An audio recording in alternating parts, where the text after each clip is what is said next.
Assalamualaikum warahmatullahi wabarakatuh. Alhamdulillah, alhamdulillahi rabbil alamin.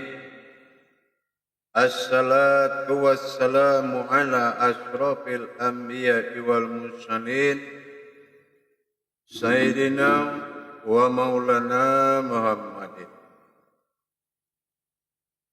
Asyhadu an la ilaha illallah wa asyhadu anna Muhammadar Rasulullah. Allahumma salli ala Sayyidina Muhammadun musyahabihil wal ikram, ya wal jalil wal ikram.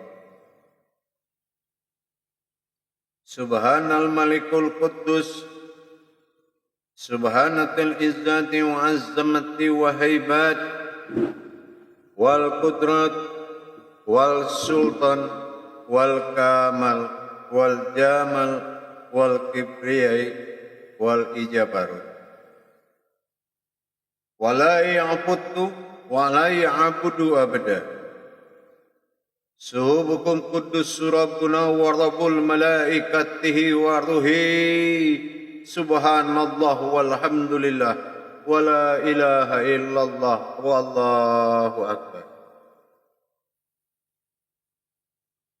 Alhamdulillah, segala puji dan syukur kita kepada Allah Subhanahu wa taala atas karunia, limpahan rahmah dan hidayahnya, serta dengan izinnya juga kita dapat menjalankan perintahnya, beramal, beribadah, berilmu pengetahuan, belajar sesuai tuntunan Rasulullah sallallahu alaihi wasallam.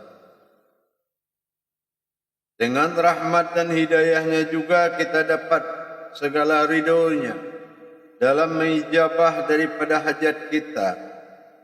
Senantiasa kita selalu dalam karunia-Nya Allah Subhanahu wa taala. Salam seiring salawat kita kepada Nabi Allah, Nabiul Akhirul Zaman, Rasulullah Muhammad sallallahu alaihi wasallam.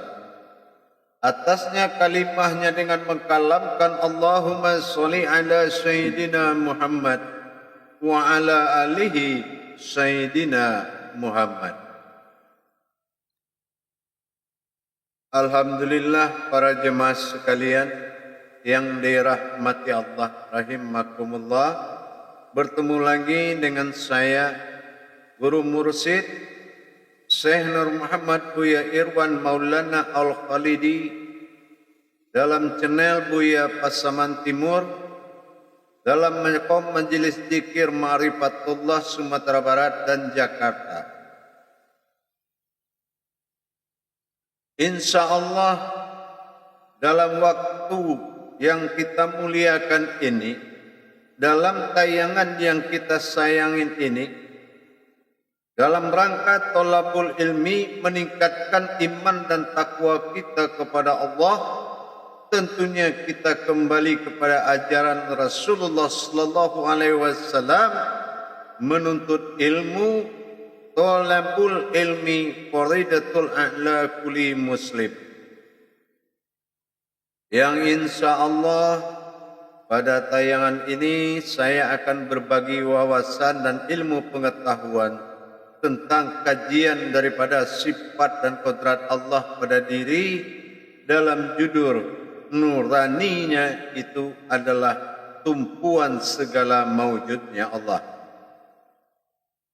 Nur darah wujud dari tumpuan segala bentuk dalam pengkajian daripada wujud kodrat-kodrat Allah pada diri, semuanya berhayat kepada nurnya Allah. Nurullah adalah pokok tiang daripada sandaran kaji, ibarat Nabi Adam, ibarat daripada kodrat Adam, kodrat yang menanggung segala kejadian. Tapi dalam hal sandaran diri dan kodrat, mulai pada tingkat sukun sir batin wujud zat dan nur merupakan adalah satu kesatuan yang dilimpahkan kepada maujudullah, yaitu Adam alaihissalam, dalam bentuk kajian kodrat sesuai dalam makom syariat sampai makrifat, dalam tajalli makom tasawuf tauhid. Adam adalah si baharunya Allah, jasad adalah si baharunya Allah, yang mana meskipun kita mengkaji sir bisa mewujud dalam jasad, meskipun kita kaji batin, batin bisa wujud kaji dalam jasad, meskipun sifat zatnya Allah jadi kajian juga bisa mewujud dalam jasad. Hayat apapun yang kita kaji, kodratnya apapun yang kita bahas untuk menuju kedekatan diri kepada Allah, lau makus daripada kaji tersebut adalah mewujudnya Adam pada jasad. Penampakan jasad ini aftar bagi alif yang tersurat menyatakan adalah sebuah ujub, yaitu wujudullah. Inilah sandaran wujud yang mawujud, yaitu nurani sandaran jasad. Apapun yang kita bahas para hadirin, baik daripada kodrat tiada dalam ada dalam ketiadaan, baik dari sisi aftar dalam bentuk zat Allah bernama aftar yang bersifat ahad, sampai dikala mawujud daripada sifat nur, semua tanggungan daripada jasad. Tergantung sekarang kita tahu dalam makom kaji tingkat di mana, disitulah bisa adanya kita mendapatkan satu mawujud. Mau jasad dikatakan batin, ujung kaji bisa ke situ. Mau jasad dikatakan nur, berarti nyata dia terlihat. Mau dikatakan wujud batin adalah zat, memang membeku dia adanya. Mau dikatakan zat wujud batin adalah sir, tetapi nyatanya dia tidak berasal dari alam. Apapun bentuk kodrat-kodrat itu, mawujud yang nyata bagi Allah adalah nuraninya Allah, nurnya daripada zat. Inilah yang dikatakan tumpuan. Sandaran yang dimaksud tumpuan adalah sandaran. Mana sandarannya? Apapun yang kita kaji, sandarannya ada pada mawujudullah. Jadi kalau kita memahami siapa mawujud kita yang sebenarnya, terserah kedudukan apa yang telah menjadi amalan bagimu, di situ jasad bisa memperhatikan. Inilah buktinya kalau yang dikatakan wazohiru itu adalah wal batinu. Gunanya zohir ini adalah penampakan dari sesuatu yang batin. Para jemaah yang dirahmati Allah, rahimakumullah, dan para hadirin sanak saudaraku dimanapun berada. Kalau kita mempermudah dari skala kajian daripada kodrat, sesuai dengan kodrat daripada sifat-sifat Allah dalam diri, yang mana kodrat, iradat, ilmu.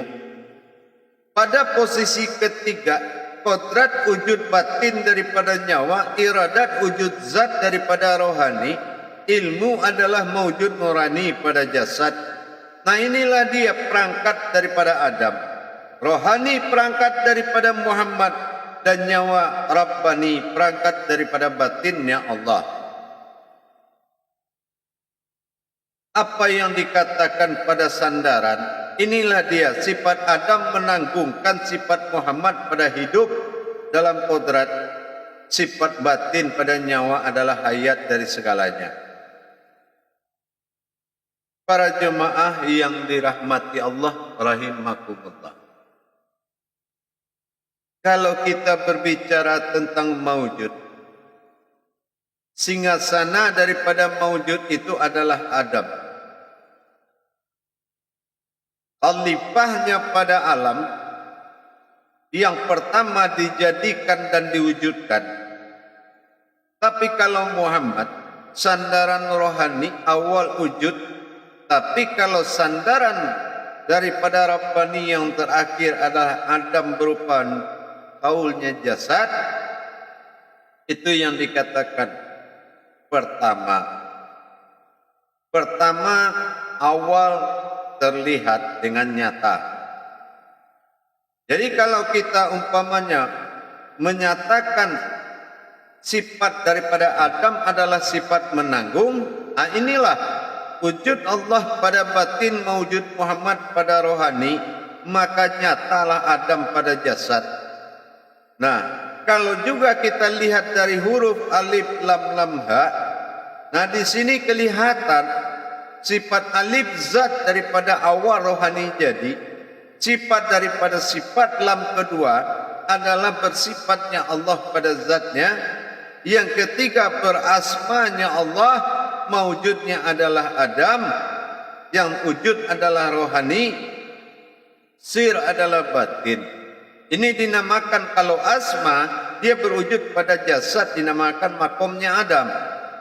Nah, disinilah para jemaah bahwasanya kalau kita dalam melakukan syariat, inilah jasad yang akan mewakili amaliyahnya. Tapi amaliyah dikatakan amaliyah setelah dia tahu kalau jasad ini menjalankan perintah hakikat. Kalau jasad belum bisa memaknai daripada perintah hakikat, berarti gerakan yang dia lakukan meniru-niru yang ada. Kalau bersifat mengikuti dan meniru-niru bukan karena digerakkan, maka batallah pada sifat rakaat bagi dia dalam bentuk hakikat.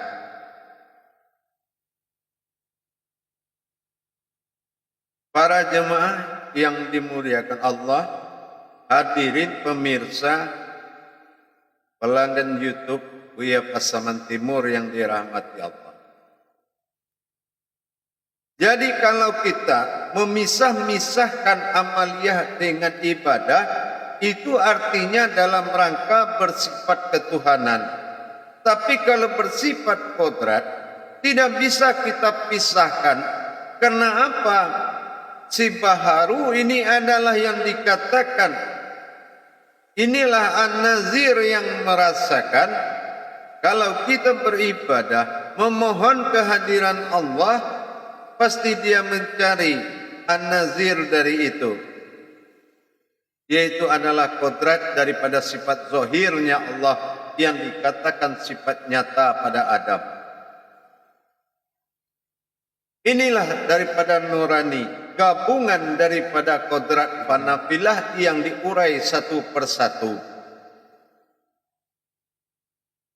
Di dalam hal ini, wujud dari batin yang mewujud pada zat tadi, terjadilah aras-aras yang ada di dalam. Nurani dalam tingkat sirha, rohani dalam tingkat sirhi, dan rabbani batin dalam tingkat sirhu. Ini adalah rahasia-rahasia yang sengaja didirikan sebagai pokok kodrat yang mewujud. Pokok kodrat yang mewujud mewakili wujudnya Allah dalam rahasia diri. Jadi kalau kita melihat jasad ini, inilah Allah Rabbi khulu anala mir Rabbi, bahwasan di sinilah kita melimpahkan segala kerinduan kita kepada Allah. Di sinilah kesempurnaan dari kajian diri yang bernama sifat nur bagi Allah, hayat Allah bagi diri kita. Sehingga jasad ini adalah suatu kesempurnaan dalam belajar, baik dalam sisi wajatu wajhiyya lillazi fatras samawati, berupa-rupanya Allah dalam Adam. Adam adalah berupa-rupanya Allah. Muhammad berkodrat dalam bentuk jasadnya Adam. sementara nyawa bertajalli dalam bentuk batinnya Allah. Disinilah adanya kelengkapan dan kesempurnaan kita di dalam mengkaji kodrat kepada Allah. Adam adalah suatu makna yang sangat tinggi, alif dal mim, yang mengatakan perjalanan rahasia Allah pada Muhammad. Jadi perjalanan rahasia Allah dalam makomnya Adam ini adalah tajalli ruhnya Allah dalam Muhammad, dan Muhammad adalah maujud dari ada sifat atau Allah, sementara Allah adalah asmanya dari ilah bernama Tuhan bersifat tunggal. Akhirnya kita menemui kodrat Adam ini sebagai kodrat daripada maujud akhir dalam rangka wa fi anfusikum afala tubsirun, mencari sesuatu dalam diri, tapi dalam diri inilah yang akan mendapatkan wujud yang sebenarnya. Dimulai daripada jasad mencari ruh, ruh mencari nur, nur mencari zat, zat mencari sir. Nah, kalau kita sudah tahu para jemaah bahwasannya asal muasal daripada wujud yang 5 ini adalah asal muasal makom zatnya Allah, yang mana nurani itu adalah mewujudkan ruh menjadi pegangan jasad. Sifat jasad mencari ruh, sifat ruh mencari nur. Nah, disinilah yang dikatakan batasan Allah, yaitu nurnya. Karena dari nur itulah wujudnya ruh yang disebut ruhul azoma. Nur inilah penyebab kejadian adanya ruh. Kalau nur itu tidak ada, tidak akan pernah ruh ini muncul. Di sinilah terbentang 9 ruh dalam diri, dalam 9 martabat syahadat. Inilah yang membuat kita menilai seorang khalifahnya Allah. Jadi kalau dalam kajian yang sudah kemarin kita pernah tayangkan, bahwasannya 3 perkara itu menjadi panafillah, setelah kita tahu itu adalah himpunan batin. Jasad menyimpan Muhammad, Muhammad menyimpan wujudnya batin, batin menyimpan wujudnya sir, sir menyimpan wujudnya illah. Jadi semuanya dalam rangka tajalli batin. Adam juga begitu. Dia adalah menyimpan daripada nurani, nurani menyimpan daripada rohani. Tapi dalam rangka batiniah, mawujudullah itu menjadi tertinggi adalah Ta'ala. Kalau dikatakan Ta'ala, mawujudnya adalah sifat yang di atas dari segalanya. Inilah arasnya Allah, bersifat Tuhannya jasad kepada Allah. Inilah makom Ta'ala. Lillahi Ta'ala. Lillah pada batin, hi pada nur, pada zat, dan Ta'ala pada nurnya Allah. Inilah lillahi ta'ala, semata-mata kena Allah dari zahir dan batin. Para hadirin, para penonton, para jemaah yang dirahmati Allah, dalam rangka kita mencari kodrat dan sifat Allah dalam diri, dengan tujuan kita memperjalankan diri dan tajalinya diri ini dalam ibadah, sehingga tidak bersekutu bagi Allah, maka tibalah saatnya pada kajian nurani dalam pegangan jasad warisan daripada Adam, tunggangan daripada Allah Subhanahu wa taala, as-sajadahnya Allah, kodratnya mawujudnya Allah. Makanya jasad ini tidak dia bisa menyembah lagi kemana-mana, karena dia sudah menjadi perwujudan. Makanya tidak mungkin jasad bisa menyembah Allah, karena dia adalah sesuatu yang menanggung daripada kejadian tajalli Allah. Ini yang dikatakan sibaharu. Kalau rohaninya dikatakan jauhar basita. Nah, inilah tingkat daripada sifat rasa. Sifat rasa daripada hidup, sifat jauhar basita daripada diri. itu yang dinamakan rohani dan jasmani. Jasmani bersifat sibaharu dan rohani bersifat jauhar basita. Para hadirin, para jemaah yang dirahmati Allah rahimakumullah. Sekarang insyaallah dengan 3 kodrat yang kita kaji sebagai diri panafilah kita yang disuruh oleh Allah membekakal. Bagaimana kita mengekalkan sifat panafilah pada diri dalam makom diri yang tidak berurat, tidak berdarah. Ternyata semuanya sudah terjawab bahwasanya kehidupan 3 perkara itu adalah hayatnya Allah. InsyaAllah dalam kajian nurani tadi adalah kajian dari hayatnya ruh, sementara ruh adalah hayatnya dari tubuh. Jadi sudah lengkap. Artinya tinggal kita menjaga kodrat daripada memandang dan melihat. Inilah ibadah daripada seluruh ibadah. Apabila engkau telah mampu menyaksikan Allah melihat, maka saksimu sudah benar bermakrifat-ullah. Tapi kalau kita masih merasakan kita yang bermakrifat, bukan kodrat Allah yang bermakrifat, maka kodrat saksi sebagai umat telah batal pada sisinya.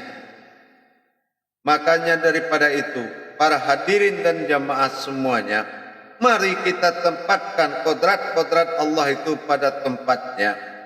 Kodrat Allah, kodratnya aku, kodratnya Allah sendirinya.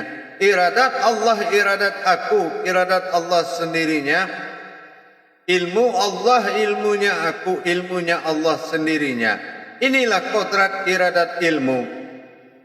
Kalau kita sudah menyandar kepada sifat Rabbani, rohani dan nurani, maka itulah hayatullah. Berpegang dan berwaris kepada Adam, Muhammad dan ruh jiwa diri batinnya Allah, maka jasad adalah sebuah penampakan atau dikatakan dengan lau mahfuz.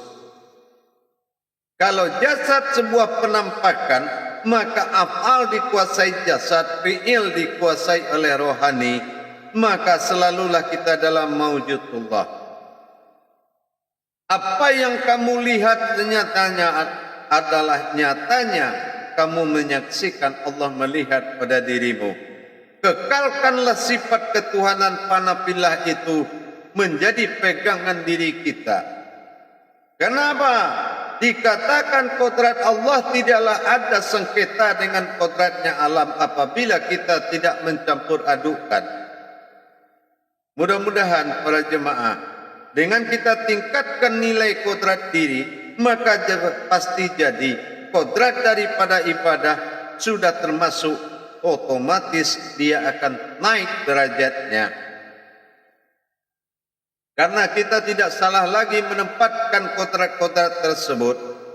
Berkumandangnya Adam menuju kemarifat kepada Muhammad dan Muhammad menyampaikan kodrat daripada Allah, maka bersuaralah sesuatu terhadap apa yang akan disampaikan. Disinilah yang dikatakan kodrat Allah semata. Tapi jangan kita lagi yang merasa kita yang membaca, merasa kita yang mengamalkan, tetapi kita menyaksikan segala sesuatu yang membaca dan yang mengamalkan. Inilah kunci daripada tauhid ilahiyah. Dasar pokok sandaran kaji adalah pada diri yang sebenar-benar diri.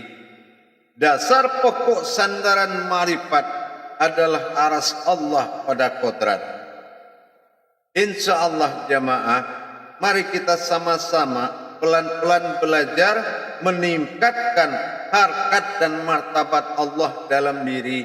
Dengan tentunya kita belajar mentadabur diri, wawasan, dan mencapai tingkat daripada aras ma'rifat. InsyaAllah para jemaah sekalian yang dirahmati Allah,